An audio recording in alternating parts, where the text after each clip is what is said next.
how you do it has gotten you where you are today. What what other soft skill things are important, like being a pro? Like,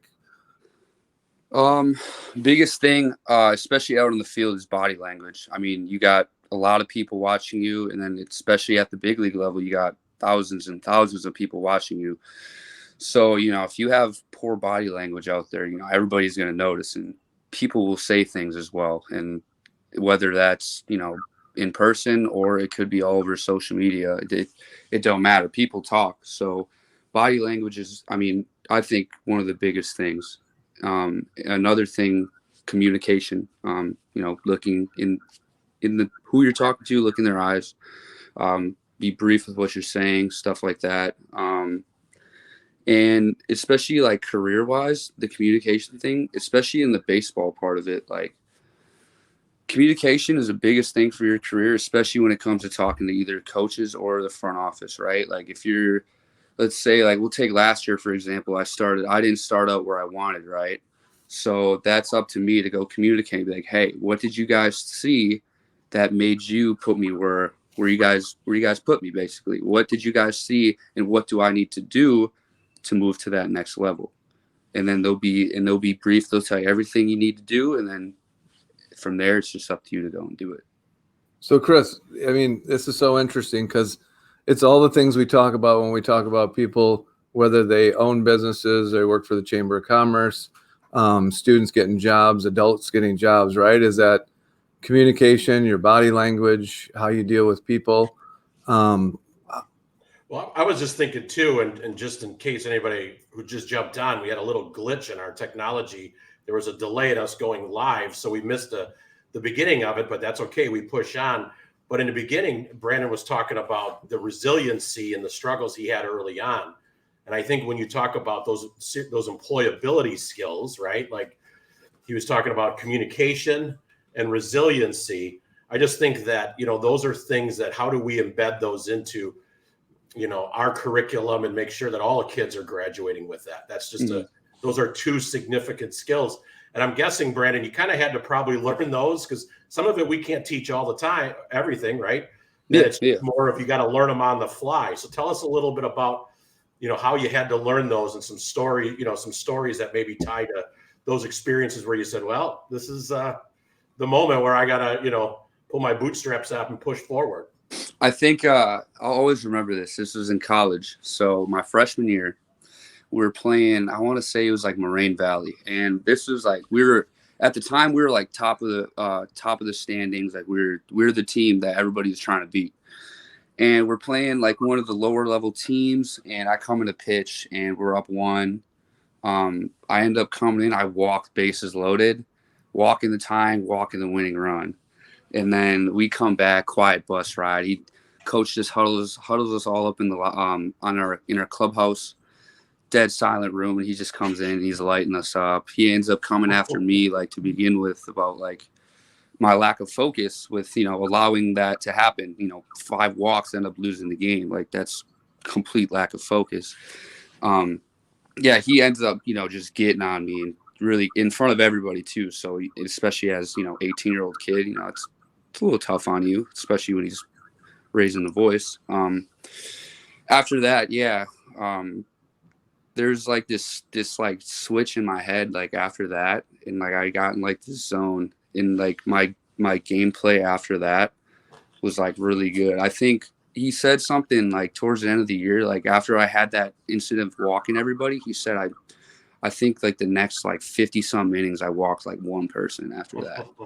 And so, I mean, it just kind of flipped a switch in my head. Like, like bad performance, nothing like, don't dwell on it. Obviously, go over it, learn from the mistakes. And then after that, just battle. And then it paid out. Like I said, the 50 plus innings of only walking 1 guy, like just completely flipped a switch in my head. Well, I'm thinking as you talk, like, I think all of us have been on the other end of either a coach or a parent who maybe hasn't delivered feedback or constructive criticism in the easiest way to digest. But it sounds like you just, again, and this is the best part about feedback, is how the receiver who's getting it can process it. I can either get ticked off and angry and upset and point the finger, or I can internally process it and reflect and say, I need to be better. And it sounds like that's what you did for sure. Yeah, like the biggest thing I always go by, and this is what the assistant coach would always say, like when Coach Davenport would get on us, he said, listen to more of the message behind the tone. So don't listen to the tone as much as you would like the message. Like, even though he's yelling at you and his voice is raised, like the message behind all that is what really matters. So if like you're able to block out the whole yelling part of it and really listen to what's going on behind all of that, then you can really apply that to help you like improve with whatever's needing improvement, basically. I think that goes for anything, right? When you're listening to your bosses or whatever, to go, yeah, listen, I think that's great advice. To listen to the message. Yeah, listen to more of the message than the tone. Because like the tone sucks, but like that message behind that tone, that's what's gonna like help you out in the long run or in the end. Yeah, I think it's just so interesting, and I mean, thank you for coming today, because sometimes we're all like, oh, pro athletes or whatever it might be, and I think the same skills apply to life or to any 100%, job of 100%, right listening, yes. body language, how you present yourself to people, how you communicate with people, and I don't know if we always think of that, but those are like really important skills that obviously you had learned going through the college side of things. Mm-hmm. And it's got probably helped get you where you are today. That Yeah, I think it played a huge part, because I mean, as I was younger, I was a little knucklehead. I mean, you guys know. Really? I mean, just kidding, Brandon. So were we. So were we. But yeah, I think like really understanding all of that and how important it really is, like, helped me mature like throughout the years. And I think like like you said, I think it's made me better, like especially like the baseball side of things too, but also as a person and like a human being as well. So I the other thing that you brought up when we were waiting for StreamYard to go live, I think about the resiliency when you're interacting and receiving maybe difficult feedback, right? Mm-hmm. You and I were having a private conversation about the resiliency to, right? I mean, you're I don't even know, the elite 1%, if not more, of all athletes, right? Mm-hmm. You're there. You're in, you're not at the show, but you're at the doorstep and hoping to get there. Yeah. You were telling me about like living conditions and getting up in the morning and that type of, share a little bit with people who are on, kind of recapture that story about what it takes every day. Cause we do it. Anybody who's, I mean, we've all worked and got the grind, and every morning to get up and do it every day is not easy, right? Yeah. It's easy to call in and cash in. Talk a little bit about like the living conditions and the grind and how what keeps you focused every day to come in and do your best. Yeah. So, they're getting better. Like I said before, the past years, they have been tough. Especially when it came to, literally having to find our own apartment, and especially when we're only going to be at that place for 6 months. And, if you end up moving around too, then that's another issue you have to deal with the whole leasing process. But, it's definitely getting better. Especially with, they're starting to get us our own places, giving us like our own bedrooms now, instead of, just packing in 5-6 guys into an apartment. That's kind of how it was in 21. It was, 6 guys in my apartment, me and 3 other guys on an air mattress. 2 of them got a bed. But yeah, basically, I mean, a couple years ago, it was a grind. You'd come back after being at the field for, 8 to 10 hours every single day.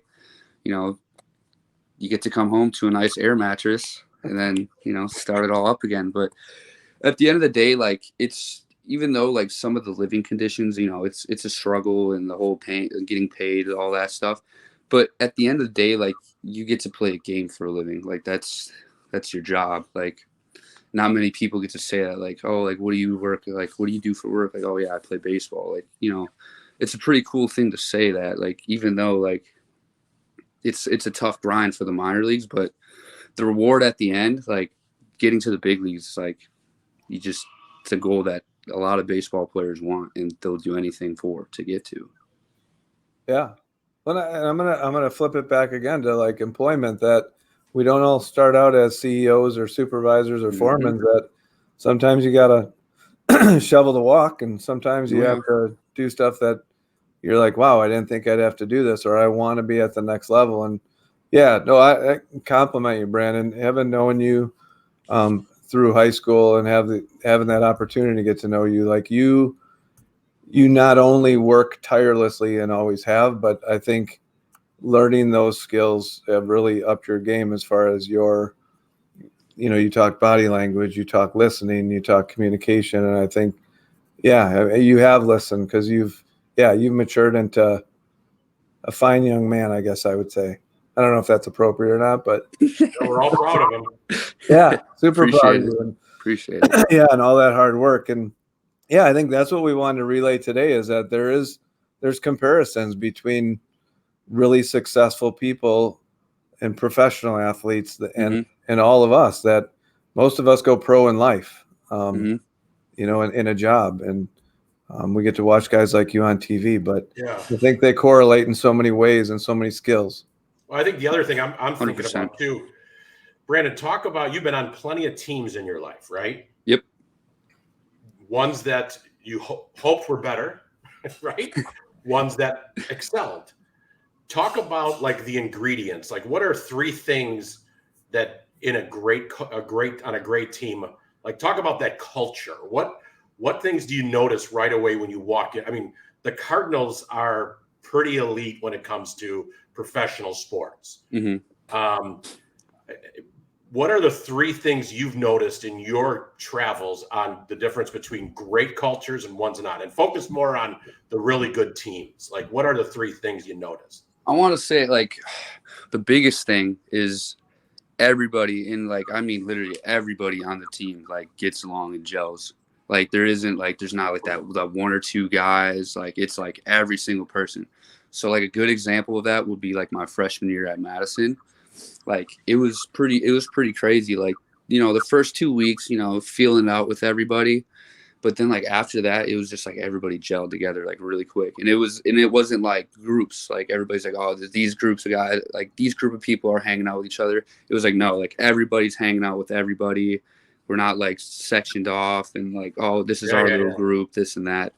And we'll compare it to like my high A team, Fort Wayne.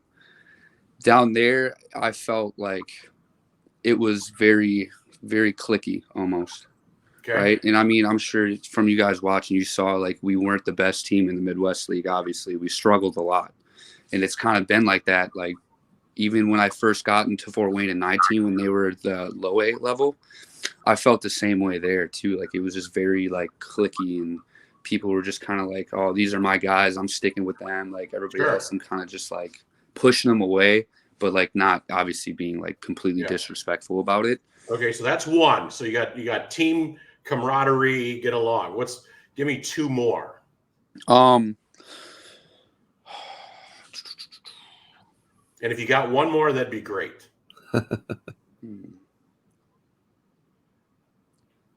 I'd have to go with management, really. Okay.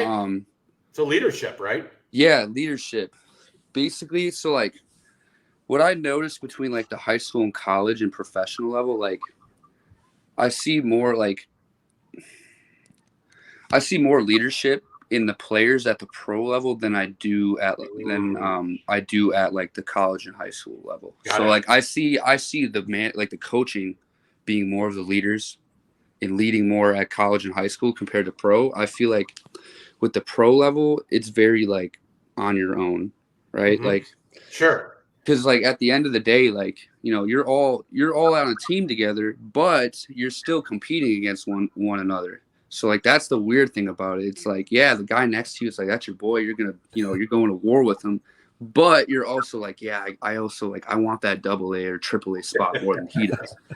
So like that's like the crazy thing about like the difference between the two of like the amateur college level and then the professional level. Well, I think those are 2 pretty key ingredients, right, Coach? Like, very much, right? Yeah, that culture, camaraderie and sharing and leadership. I don't know if there's any organization that's not trying to work on those two ingredients. So we try and keep this about 15 minutes, Brandon. So we're going to do, as we approach the new year, we like to do thanks or shout outs.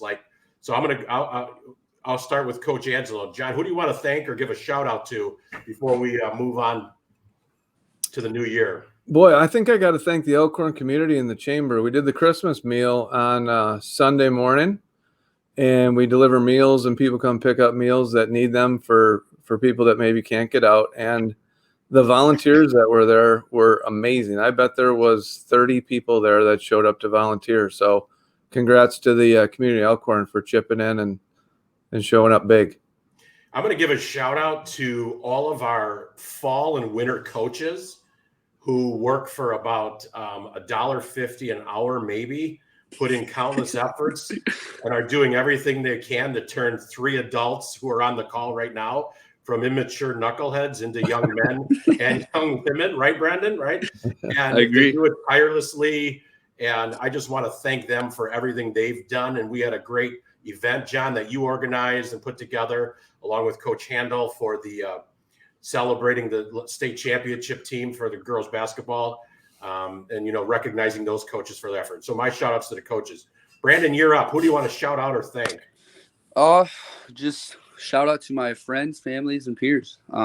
Everybody who's believed in me or followed me to this point. I just want to thank you and shout out to you guys. You guys inspire me and motivate me to become great and do good things. So thank you. Shout out to you Keep guys. working hard, Brandon. It's fun to watch you. All right. Appreciate on that note, we're wrapping it up.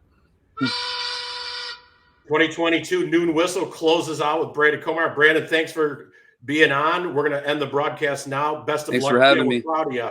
Yep. Take care. Brandon. Yep, Thank you as well. All right. Happy New Year to everybody. Yeah. Happy New Year.